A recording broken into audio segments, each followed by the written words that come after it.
Hello, my dear friends, and welcome again to another episode of The Word and the World, wherein we meditate or reflect on, discuss how the Word of God is made relevant in our world today.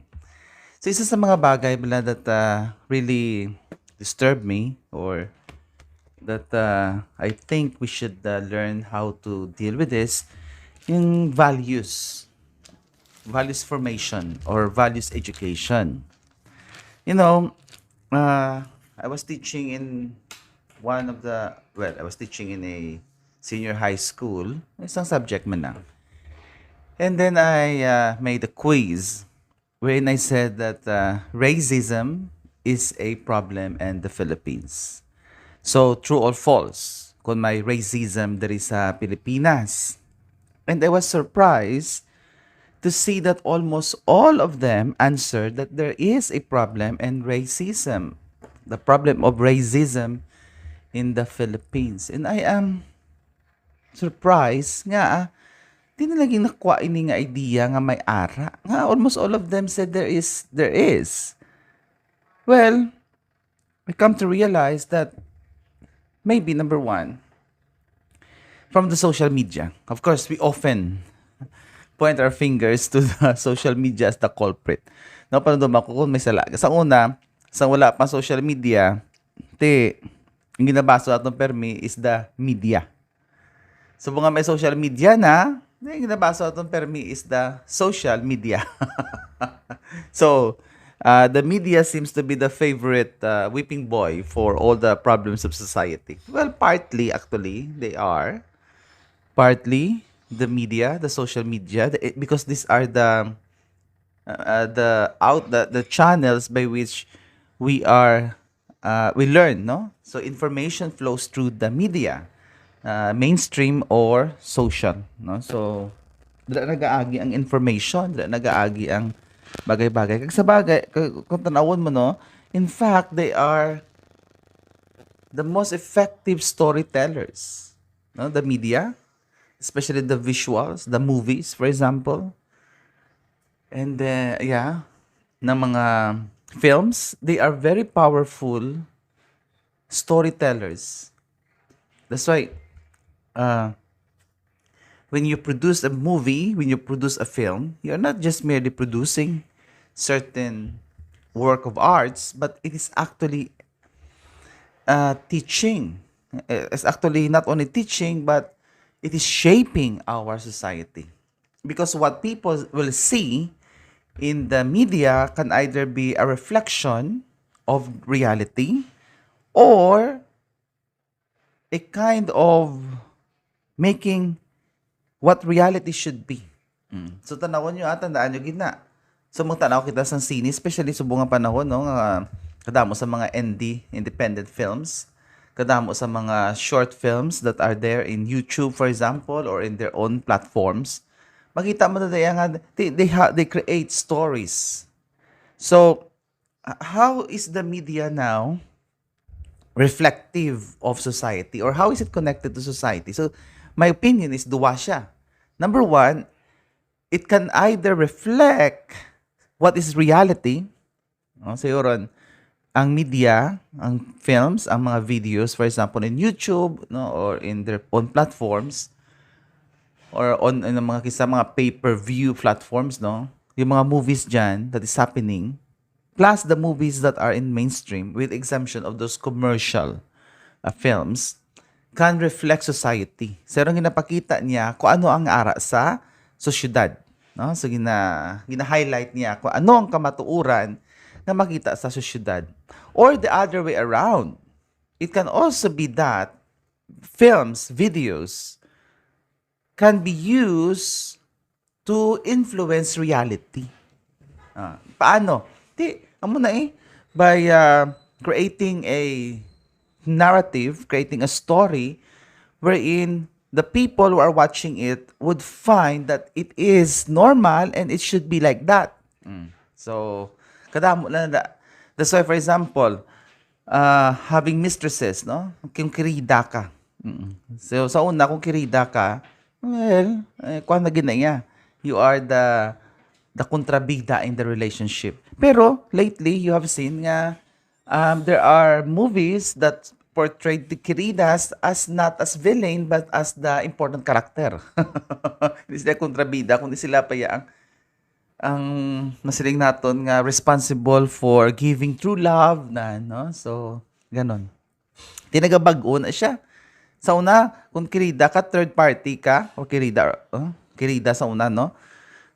Third party ka, immediately ang mind sa tao ikaw ang naguba sang relasyon sa mag-asawa.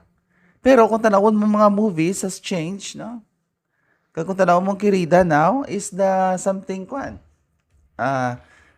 of a redemptive figure in the story. Nga sila ni naghatag sang matutuod nga pagigugma in a loveless relationship, no? Or sometimes sila ang naghatag sa stability sa lalaki or the other way around. Subong no kirido. Uso naman siya no sa una kirida lang. Subong kirido na. So it can be seen in the films. For example, The Etiquette of Mistresses, no? Have you seen that movie? Or Mistress, or ano pa yun? Lipat ko sa iban nga ng mga movies. Anyway, but I just browse the internet. I don't want to promote those films. Pero you can see there that it can either be reflective of society, of reality, or it can be that they are influencing reality. So, isa na siya kabagay. Nasa subong, na-notice ko sa subong pandemic, because I am in YouTube, and not only that, but because ang tawag siniti, why mo sobrahon diri, kay tungod nga I'm isolating myself from crowds and I'm not going out. So I for the past 1 year and a half, either I am watching Netflix or YouTube, no? So, muna na duwa ka bagay yung tanawagan ko. So, na may HBO Go ko. Pero, to sa kapigaduhon, na pandemic sang bulsa, wala na ako sang inugbayad, no? So, pigado na gid subong. Ang tanaw ko na lang subong to, Netflix na lang kay namian man ang mga mangod ko sa mga tanaw, kag I'm sharing the account with them. And, of course, YouTube because it's free. Now, I have noticed, that makita mo man sa mga showbiz, for example, no? Mga showbiz balita, no? Tigata mo sa mga showbiz balita. So na mamatis ang kabuhis ang iba. So it's a pastime of the Filipinos, no? Damo na ako na makita so mga sadya man actually sa YouTube, no? Although nga isa matakan ka man, pero it's really good to see those things, no? Pero the point is, may trend. Yung trend na yung mga BL series, Pinoy BL series. Ano yung Pinoy BL series na yan? Pinoy Boy Love Series. So, ang mga are young men. Of course, they are adults already. Mga 20s, in their 20s or early 20s or yan. Nga, boy to boy love bla. So sa una ako matanaw kasi na daw may ara ka ang komportable ka no, hindi ka komportable. Something nga masaling ka ay nano ini nga sa unang love teams is always between a girl and a boy. Pero sa YouTube man ng mga love teams na hindi na boy girl. No, it's always uso sa mundo. It seems to be nga damo sa mga videos, damo sa mga series on that, no? So, what does it mean about society? Is that amo lagi nakalapnagon ang boy to boy love relationships? Of course, kung tanawan mo siya, it's not about gay relationship even, no? Kasi it's not about labels. Love has no labels. Love wins. Love is for all. Yan. So, sa una, kung laki kag laki, balot na dayon nga, well, it's a gay relationship. Subong hindi na. They would tend to change the narrative, walang labels, no? Love has no labels, and so on and so forth.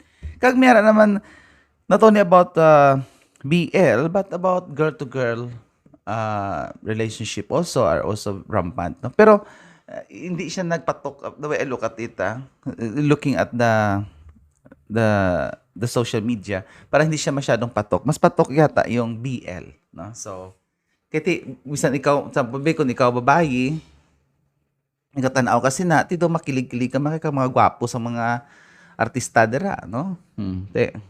And so on.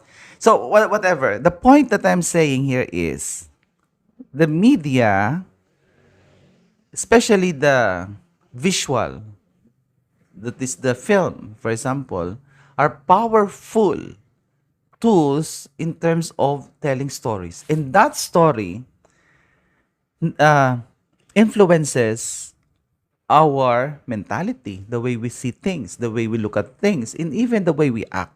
So, nagbago na siya. So, that's one thing we have to be conscious of. What we are watching are actually influencing us. So, it becomes normalized. Isa na siya ka-word nga do paborito gid sang mga thought leaders nga liberal. Normalize. So, normalize a no labels in relationship. Sa'yo ron, wala na, normal na siya. Hindi na siya pag-itabu. No? So, normalize. Normalization. That's one of the narratives that are very powerful. That is why inormalize ang mga what was considered before as unconventional or non-traditional family setups. No? I think there's one advertisement in YouTube, no? Sabtang ako nagwa man to siya. I forgot about it because I did not really ano tawag sini? I don't know if it's about telephone. Sa telephone ba yun? Telecommunication yun or what? But it's an advertisement in YouTube. We're in about what we call before as non-traditional families, but nabutan nito love has no label, something like that, and normalize families like this. No? So, anong advertisement nga to? May kapakita to siya sang kwan. Sang first, may ipakita sila nga ang first nga image is the family nga normal. I mean, traditional, between man and a woman. Tapos, simutan nila ang a single parent. Wala problema. Pero towards the end, or towards the middle, sugpo na to ang bayi kag bayi, laki kag laki. Hindi lang muna. Mayroon pa yung tatluhan, no? Sa'yo ron, hindi lang nga partner, si trio. So, seemingly innocuous, and then sabutan dito, love has no labels. Well, of course, love has no labels in such sense nga love is, especially if it is a love that is from God, no? Wala siya nagatanaw na kung sino na siya. Pero, this has already been twisted to mean nga no labels in terms of the normative. Which means nga sa una, bakit nga marriage is between man and a woman, subong, no? Kaya lain na. So, kung tanawin mo sino ginatudluan niya sini nga amo sini? Ang mga kabataan kakita man mismo. That is what's happening. Now, I do not want to make any judgment here because I don't want to be bash here. But what I'm just describing certain realities that are happening in the media, and how the media now is that teaching and influencing culture, our generations, and how is it transforming culture. So the media is not just a passive instrument for entertainment nowadays. No? Hindi siya siling for entertainment lang siya. No, sadya lang, makalokadlaw ka lang. But the media, not only films, but also advertisements and many others, no, along that line,